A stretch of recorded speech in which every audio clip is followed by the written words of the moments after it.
نحمده ونستعينه ونستغفره ونعوذ بالله من شرور أنفسنا ومن سيئات أعمالنا من يهده الله فلا مضل له ومن يضلل فلا هادي له أشهد أن لا إله إلا الله وحده لا شريك له وأشهد أن محمدا عبده ورسوله وبعد.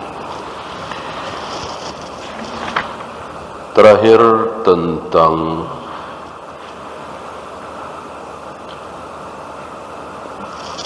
buruknya zaman. Itu pasti terjadi. Besok lebih buruk, lusa lebih buruk lagi, besoknya lagi, minggu depan lebih buruk lagi, bulan depan lebih buruk lagi, terus sampai puncak keburukan. Kapan? Kapan? Ya, akhirnya yaitu hari di mana sangkakala ditiup. Itu hari terburuk. Sebelumnya lebih baik, sebelumnya lagi lebih baik lagi, terus mundur, semakin baik. Berarti puncak kebaikan adalah zaman Nabi SAW. Tentu ini beliau bicara tentang agama, hak dan batil, halal dan haram, bukan teknologi, bukan transportasi, bukan handphone, bukan mobil, bukan pesawat. Itu kebalikan. Makin kesana makin bagus, makin canggih, makin nikmat, makin murah, gitu ya.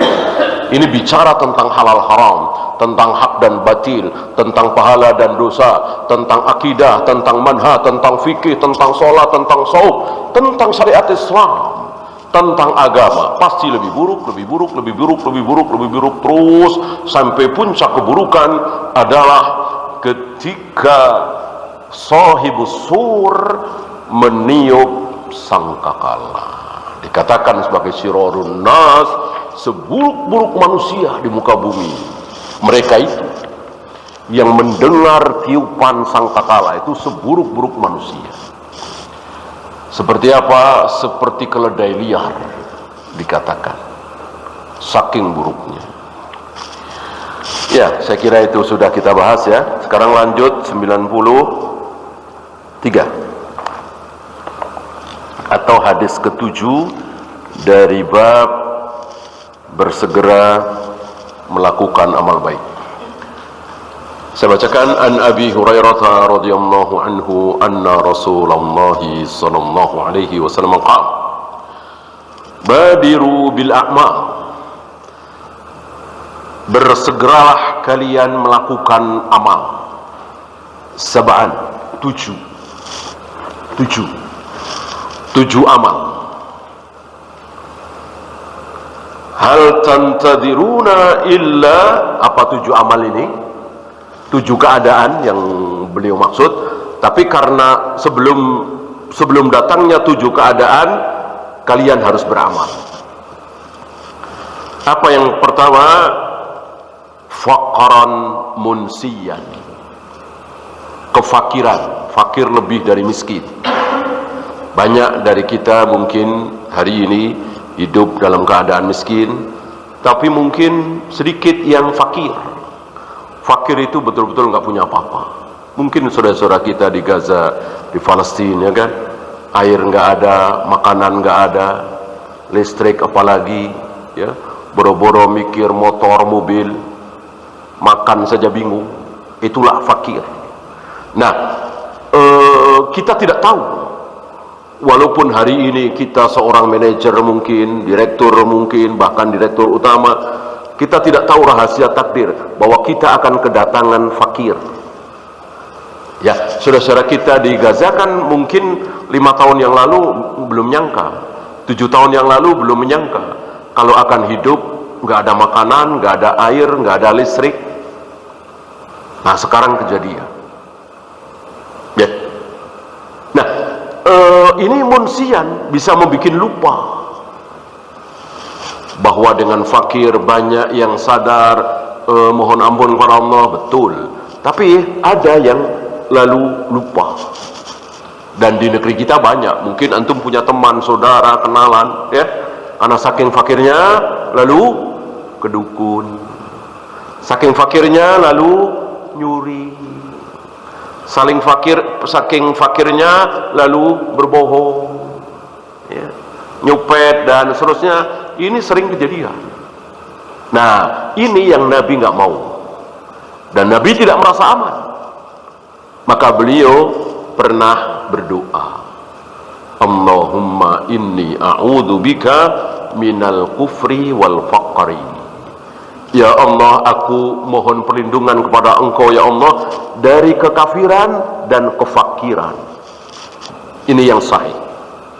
Beliau nggak mau kafir, beliau juga nggak mau fakir.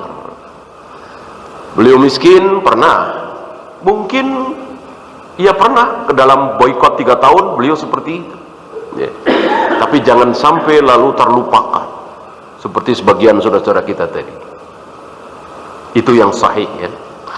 Adapun kadal faqru ayyakuna kufran, bahwa kefakiran itu bisa mendekatkan diri kepada kekufuran, ini yang tidak sahih. Ini bukan sabda Nabi alaihi salatu wassalam. Yang sabda Nabi, yang doa Nabi tadi, ya Allah, aku berlindung kepada Engkau dari kekafiran dan kefakiran.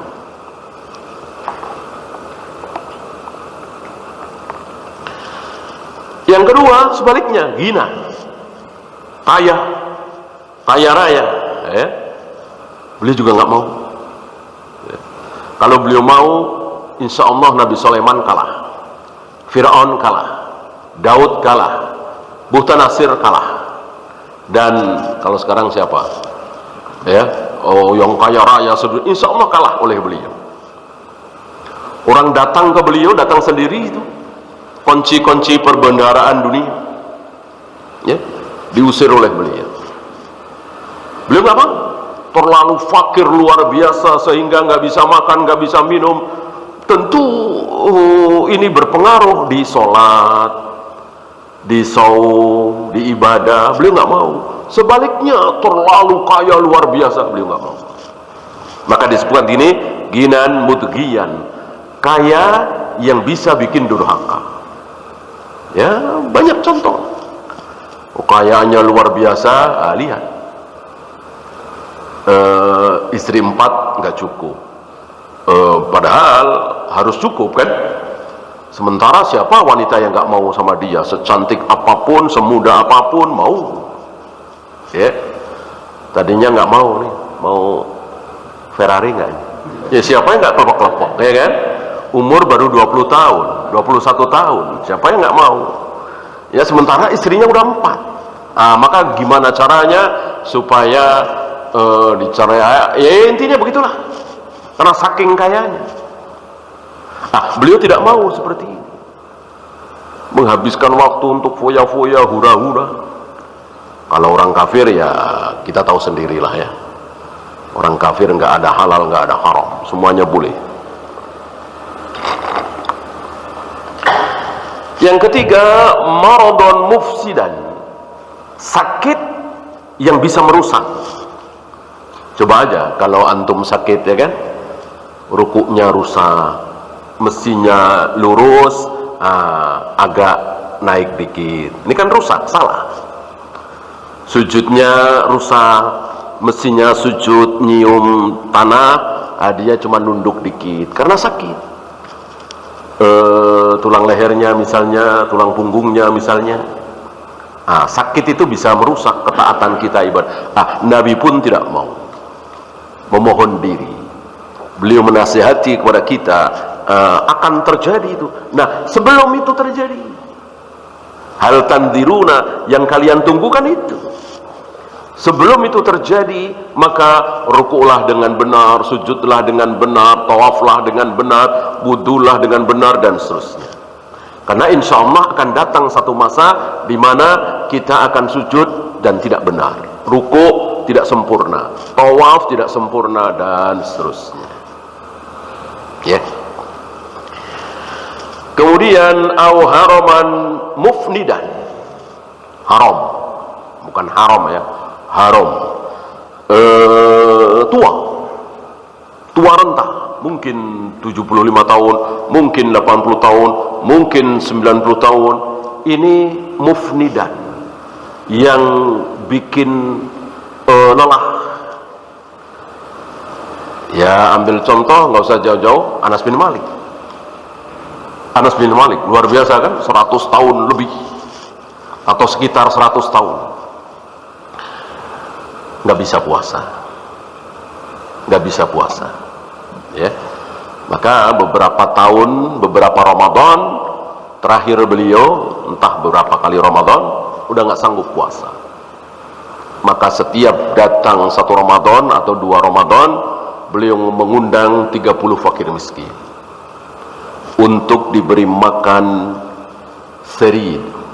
Istilah kita mungkin buka bersama, nggak mungkin makannya siang kan, berbuka atau makan malam dengan serid, salah satu makanan yang cukup mewah di hari itu, ya. Dari sini keluar hukum bahwa membayar fidyah itu di bulan Ramadan. Banyak dari kita membayar fidyah di Syawal, Dzulqa'dah, bahkan sudah setahun yang lalu. Jelas ini keliru. Membayar fidyah adalah di bulan Ramadan yang kita tidak puasa itu. Ambil contoh Anas bin Malik, awal Ramadan.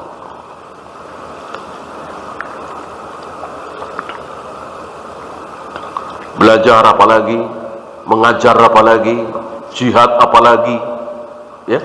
Banyak sekali yang kemudian menjadi tertunda, lelah, tidak sempurna, bahkan sama sekali tidak dilakukan padahal itu kewajiban, gara-gara tua renta.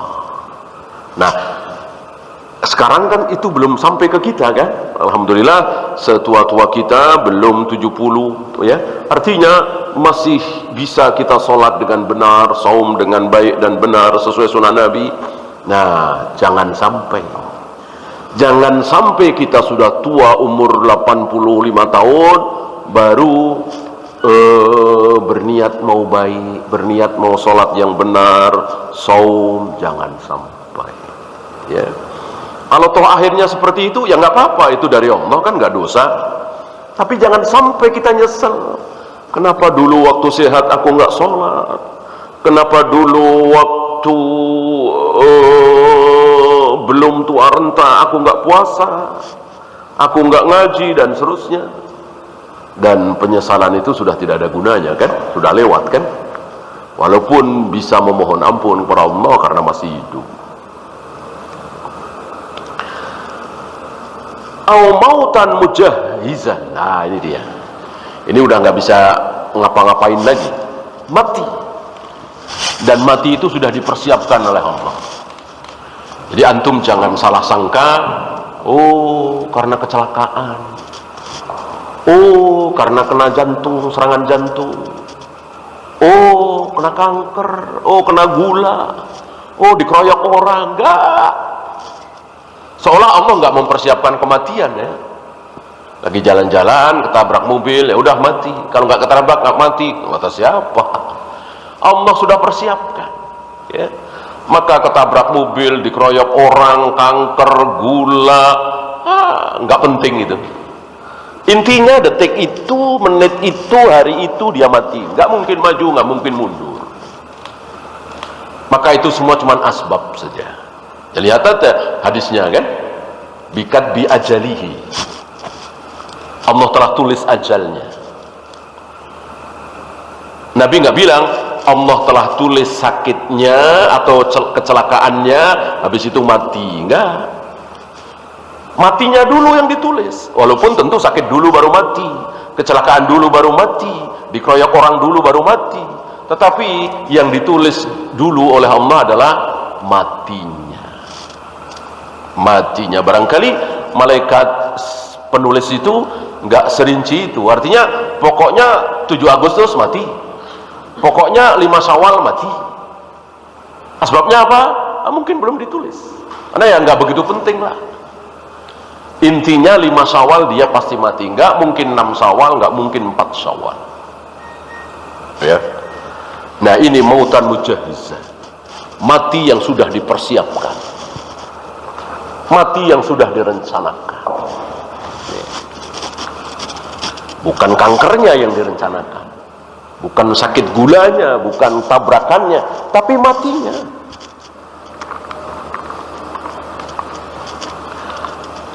Kemudian awid dajjala fa syarru ghaibin yuntadhar. Atau dajjal. Ya. Dajjal disebut oleh beliau setelah kematian. Karena tidak ada fitnah, tidak ada ujian yang lebih dahsyat, lebih berat bagi kaum muslimin melebihi Dajjal. Bagi manusia secara umum nggak ada. Nggak ada fitnah, ujian, cobaan seberat Dajjal.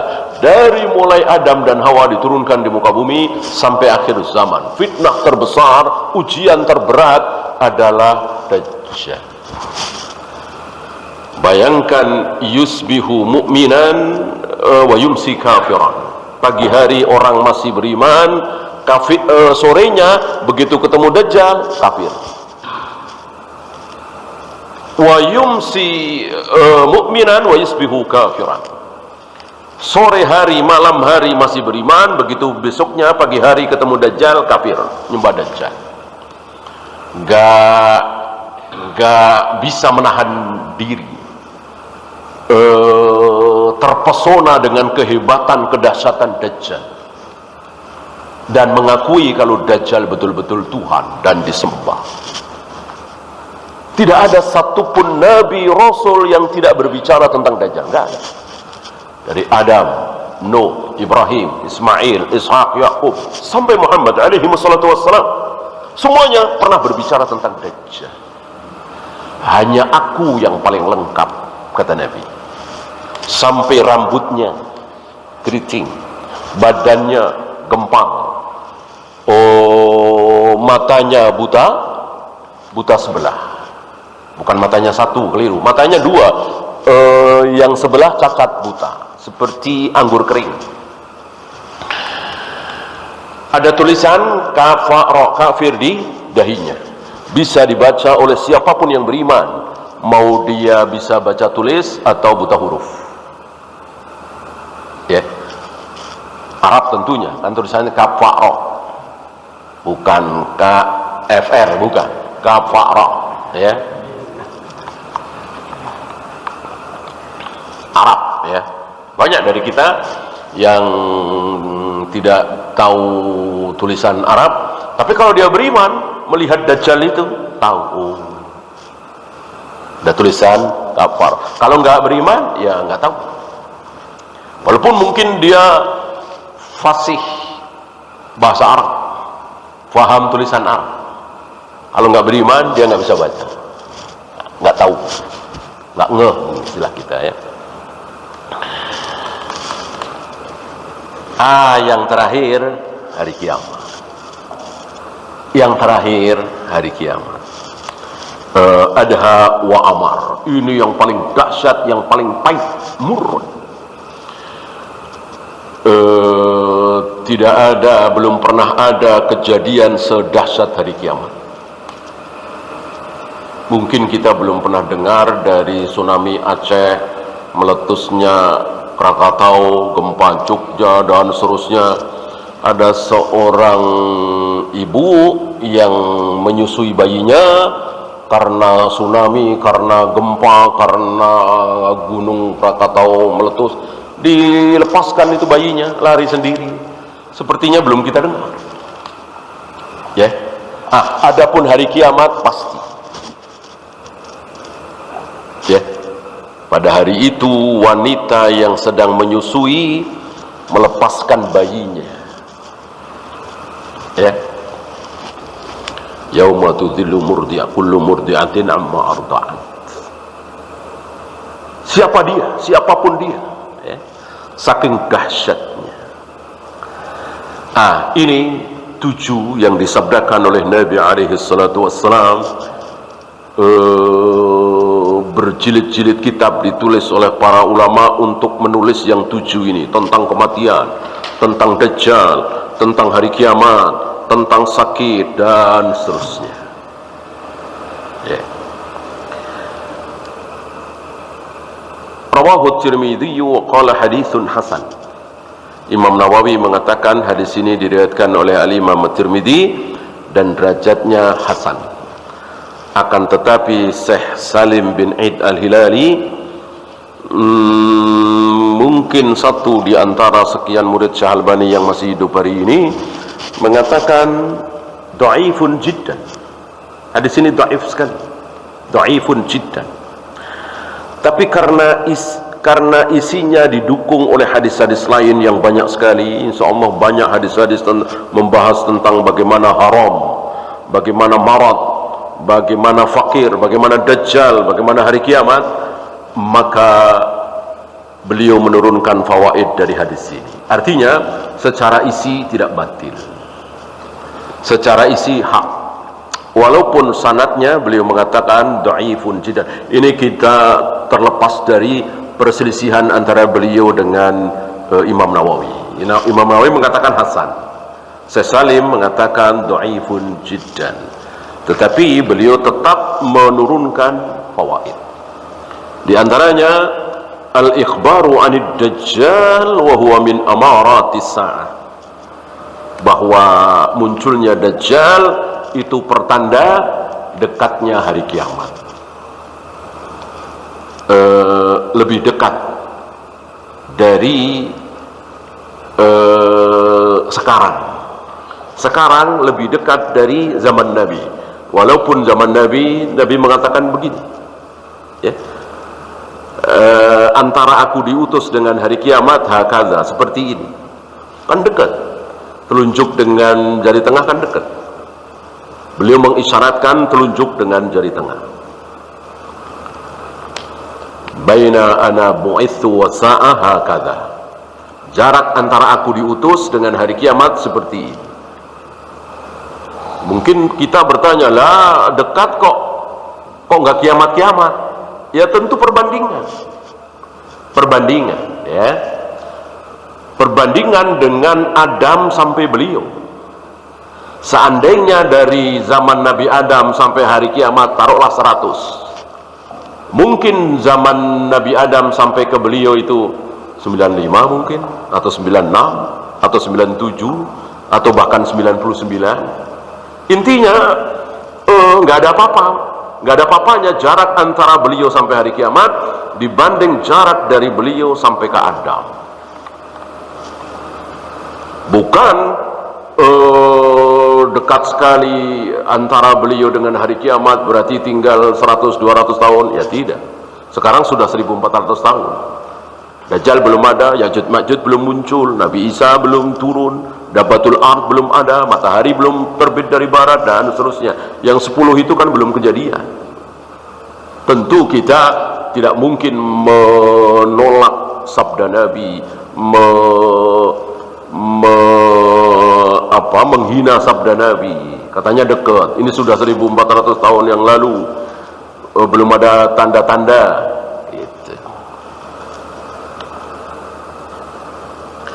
Anna azab dunya akhaffu min azabil akhirah. Azab dunia jauh lebih ringan daripada azab akhirat. Enggak ada apa-apanya.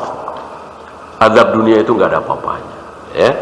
Maka sabarkan diri antum seandainya antum hari ini sedang diazab oleh Allah.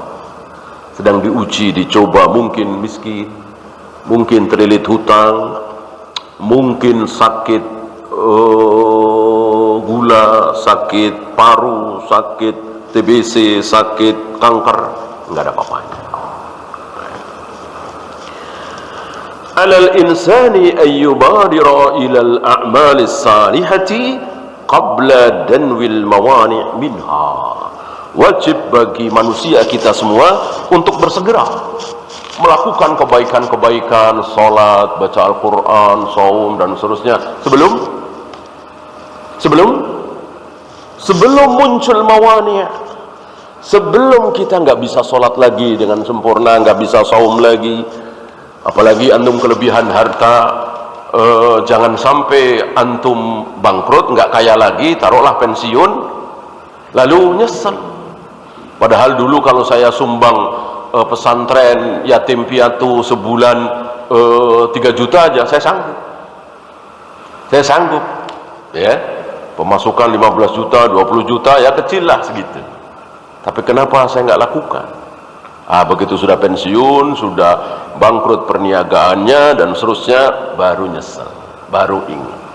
Jangan sampai itu terjadi.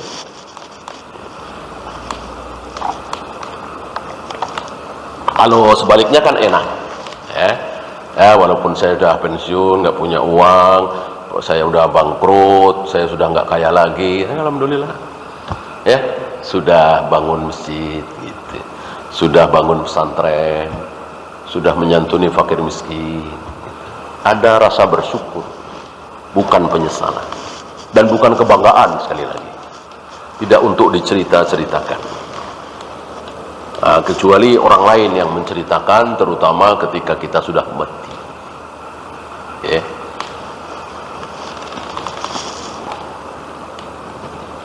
Anna min ahammi syawagili lil insani 'anil khairi al-faqru syadid wal ghina wal marad wal haram. Sesuatu yang sangat-sangat menyibukkan seseorang, membuat orang sudah tidak sanggup lagi melakukan beberapa ketaatan, yaitu tadi fakir yang luar biasa, kemudian kaya yang luar biasa, kemudian sakit, kemudian pikun tua renta. Ini bisa menghalangi kita untuk melakukan ketaatan-ketaatan dengan sempurna. Yang terakhir, al-hadithu ala dha'fihi syadid fala yufrahu bihi. Hadis tadi walaupun dhaif sekali, walakin mufradatuhu tushhidu laha adillatun sahihatun ukhra. Isinya didukung oleh hadis-hadis lain yang sahih. Sekali lagi, banyak hadis-hadis, bahkan ayat-ayat Al-Quran yang membicarakan tentang hari kiamat, tentang Dajjal, tentang kematian, dan seterusnya. Wallahu a'lam. Ya, kita sisakan waktu untuk soal jawab. Ada pertanyaan? Silakan.